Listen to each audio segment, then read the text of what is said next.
আসসালামু আলাইকুম হলিদার ভাই বোনেরা দেশবাসী। আজি বাজার আসলাম সে বগিনাথ।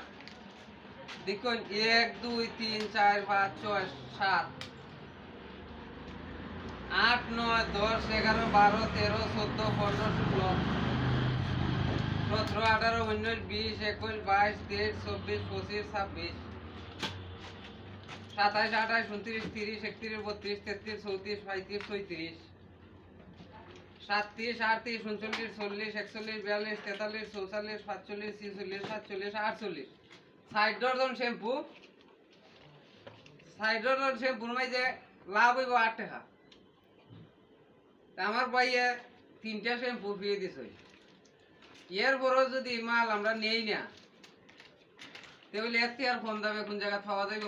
আপনারা আইন আজি বাজার যে কোনো দ্রব্যমূল্য ব্যয় করবেন, নিশ্চিত আপনি লাভবান হইবেন। ভিডিওটা বেশি বেশি করে শেয়ার করবেন, পাশে থাকবেন। সবাই ভালো থাকুন, সুস্থ থাকুন। সবাইকে ধন্যবাদ।